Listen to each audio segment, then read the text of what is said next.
Watu wanapigiwa simu sasa hivi kufuatwa. Mheshimiwa Naibu Waziri. Ndio. Shikamoo, naongera sana kwa majukumu. Nimefurahi sana kukuona na hongera sana kwa kazi. Kwenye utendaji tumesikia Dodoma sasa hivi hati tunazipata. Nikasema sasa Dodoma imepata mwenyewe. Sasa sijui kwa mikoa mingine, lakini kwa kweli Dodoma sisi mambo yetu yanaenda vizuri.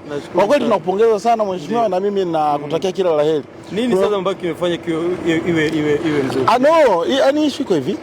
Sijui mimi binafsi sijashughulikia hati hivi karibuni, lakini feedback tunapata watu wanasema kwamba bwana sasa hivi Mheshimiwa Naibu Waziri, kuna wakati nafikiri ulifanya press ama kitu cha namna gani, uliweka msukumo, watu wanapigiwa simu sasa hivi kufuatwa kwa ajili ya kuchukua hati na vitu vya namna hiyo, hatua kwa hatua watu wanajulishwa. Kwa kweli ni kati ya vitu ambavyo nikasema kama umeamua kufanya kitu, basi hili ni eneo kubwa sana ambalo kwa kweli mimi nakupongeza. Hongera sana. Mheshimiwa, ndio. Shikamoo. Mara habari za leo. Hongera sana. Mimi nimeona gari hapa nikasema je, msalimie mheshimiwa. Ndio. Lakini pia nimpe pongezi. Nimekuja nimeona gari hapa. Nikasema nitoe dukuduku langu kiba nikupongeze. Ndio. Mimi bwana nimeshukuru kwa kazi unayoifanya. Ndio. Zamani nilikuwa kupata hati ni mpaka ufuatilie kwa nguvu, upambane kwa wahusika, lakini sasa hivi ukishanunua kiwanja, ukifanya transfer, ukipeka nyaraka kwa wahusika, kama kuna kitu kinakosekana wanakuambia, lakini ukishapeka zile nyaraka unasubiri kwanza wanakufungulia application.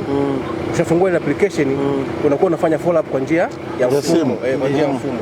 Leo asubuhi mheshimiwa nimepata message hapa, yananiambia ndugu Malale, maombi ya hati yako yenye namba ya muamala hiyo yamekamilika. Tafadhali fika mwenyewe katika ofisi ya ardhi mkoa husika wa Dodoma ukiwa na kitambulisho cha NIDA kuchukua hati yako. Mheshimiwa, mimi nakushukuru sana. Huyo ndio Mama Samia, rais wetu mwenye kutaka matokeo. Kwa kweli sisi hakuna cha ajabu tulichokifanya, ni kutekeleza yale maelekezo yake. Uwekezaji alioweka kwenye mfumo wa ardhi ndio tupekee kupata matokeo. Sawa kabisa, tunashukuru sana. Mimi nadhani pelekeni ujumbe huu kwa watu wote. Mwenye kumiliki kipande chochote cha ardhi aanze mchakato wa kupata hati. Inatusaidia kwanza kujua kiwanja hiki kinamilikiwa na nani. Lakini pili, kujua mipaka yetu.